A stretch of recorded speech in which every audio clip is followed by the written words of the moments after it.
In this video, we'll discuss what the moon symbolizes in the 8th house, and we will begin by making sure we understand what the 8th house symbolizes.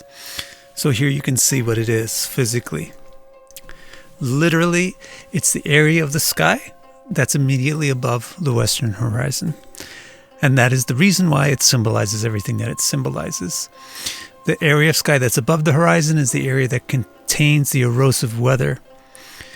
And so it symbolizes things that will erode or detract from the horizon below it. The symbolism of the western horizon derives from the fact that the sun sets there.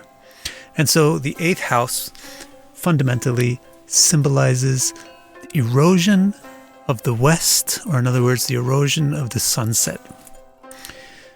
Sunset particularly symbolizes two things: disappearance and other people. Disappearance is obvious. Other people is because the sun also symbolizes self, the central focus point. And so when it disappears, it means not the self, the other people. So since sunset represents disappearance and other people, and since the sky that's immediately above the western horizon is erosive of those themes, that's where we get the 8th house themes from. For example, the 8th is the house of mysticism, because it's erosive of disappearance, it's anti-disappearance. It's taking invisible things and making them known or bringing them into view. So this is why the 8th house has everything to do with occult, astrology, psychology, psychicness, intuition, all that kind of stuff. The 8th is also the house of insight, and that's just the other side of the same coin of mysticism. Insight, the ability to see things which are hidden, the ability to see things which are difficult to know. So this is why it's the house for analyzing things, analytics, researching things, discovering things, inquiring into the unknown.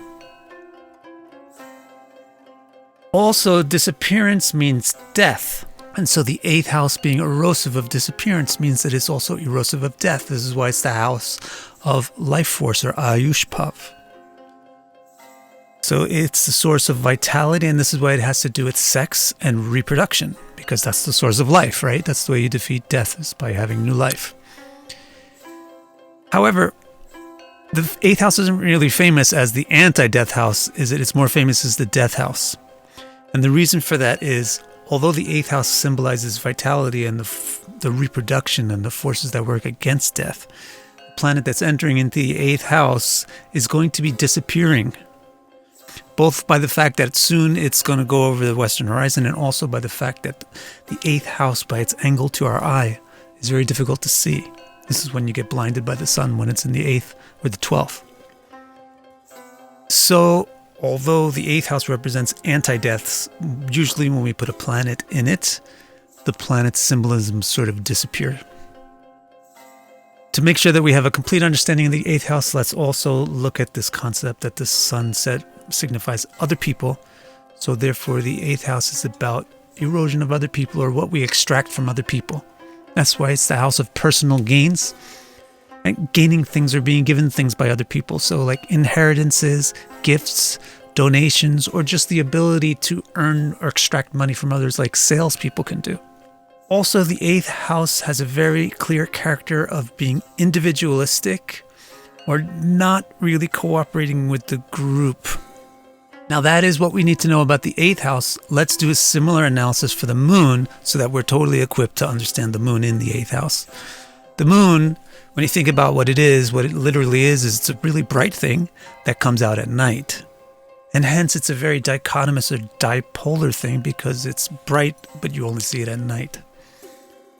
Because of this dichotomy that's inherent in the moon's nature, which is even reflected in its shape constantly changing, it therefore represents fluctuation, fluidity, cyclicity, and rhythm. Because of it being bright, it represents beauty and things that attract your eye and hold your attention. Because of it being unseen, it has to do with private things. So that means it has to do with shyness and domestic things, and it also means that it has to do with invisible things like the occult. What do we mean by the unknown, the occult, the unseen thing? That's the inner dimension of things. This is why the moon symbolizes the inner dimension of self, which is the mind. The mind is the sense or the tool by which we experience emotions. And emotions are the result of our desires being fulfilled or unfulfilled. And desires are the results of our opinions about what's desirable and what's undesirable. So the moon symbolizes our subjectivity and our bias that forms our opinions, which motivate our desires and therefore produce our emotions, all of which is experienced and subsumed in this one simple word, mind.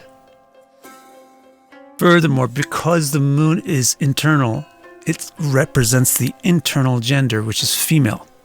So the moon is feminine. And because it's bright like the sun, it's like the sun of the night. So it represents authority, the thing that commands you and demands your attention. But it's female authority, so that's why it's the mother figure.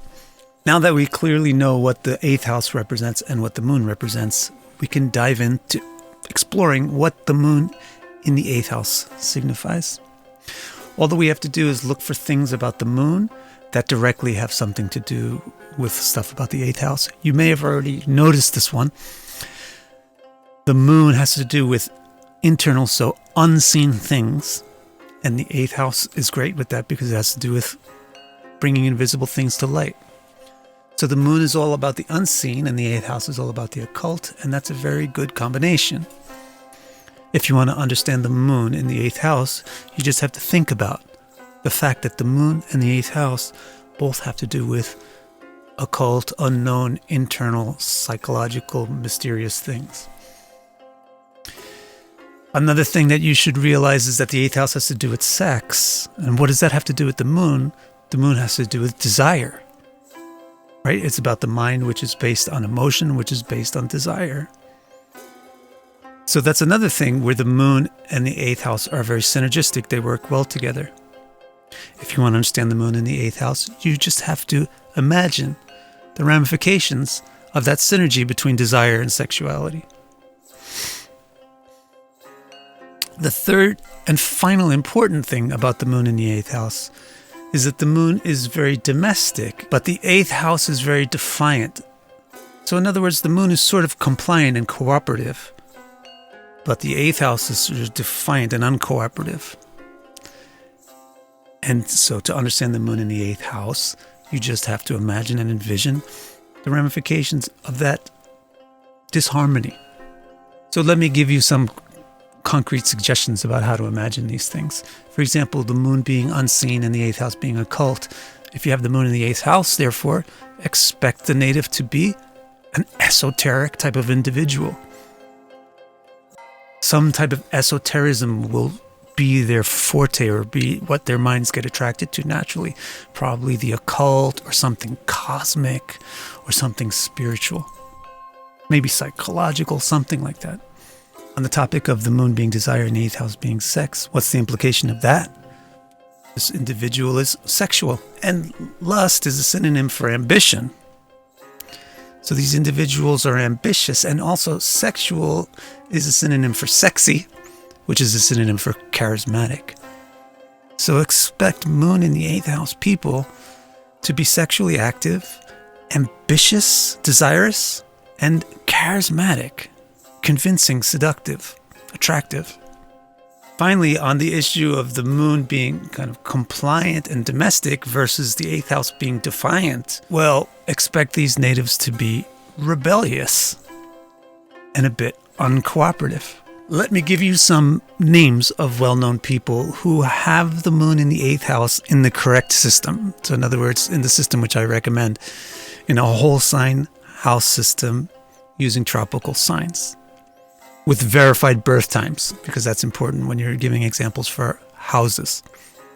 So, Anton LaVey, Osho, aka Bhagwan Rajneesh, Carl Sagan, Steve Jobs, O.J. Simpson, and Benito Mussolini. Let's look at 3 of these very carefully. We definitely want to look at Osho, because he's such a great example of the moon in the 8th house. Take a look at his chart. It's not just the moon in the 8th house, it's like everything in the 8th house. So we don't really even have to point out any specific thing. He's just such an 8th house heavy person, and hence he really is a good example of the effects of the 8th house with the moon in it. So he's the sex guru, and he's the sex guru. There you go. That sums up a lot. That sums up the whole thing of everything that we just said about what the moon in the 8th house should represent. A second example that's really, really, really archetypical is Anton LaVey, the defiant Satanist, occultist. Now, his 8th house isn't packed up like Osho's, but look what is going on with him. His first lord is in the 12th house, so his focus is on spiritual or occult or mysterious things.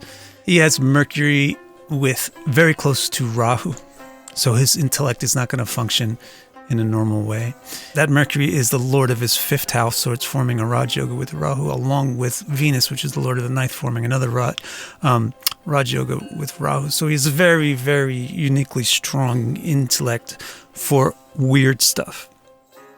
Rahu indicating weirdness. But the real kicker is, look at what is packed up in his chart. Most of the focus is on his 4th house, and then his 12th house by virtue of the first lord being there, and then his 8th house by virtue of the moon being there. So look at the trine that's formed in the houses of spirituality, 4, 8, and 12. Thirdly, let's also look at Carl Sagan's chart. Carl Sagan isn't a Rajneesh nor an Anton LaVey, but he's super cosmic. He's the man behind the television series Cosmos. He's the scientist who was attractive to the public. So there you can see how that is sort of sexy or ambitious or charismatic. And you can see how his intellect is really focused towards research and understanding the unknown. And you can see how he's actually defiant, both of the scientific community in terms of how he kind of bridged out from the typical stuffiness of it, and defiant in terms of the superstitions and the common ways of thinking, wanting to bring scientific thought processes into the home.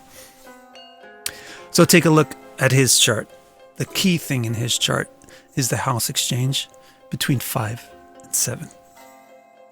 By virtue of Mercury, the 5th lord, being in the 7th house, and Mars, the 7th lord, being in the 5th house. What that does, as you can see, it's mostly his 7th house which is packed, which is why he's so relatable and why he can communicate with people very well. But you can see how now this, by virtue of this house exchange, all of that 7th houseness is tied up to his house of intellect in Raja Yoga, which makes it very successful. Moreover, his 9th lord is in Raja Yoga in the 10th house, making him very successful and powerful.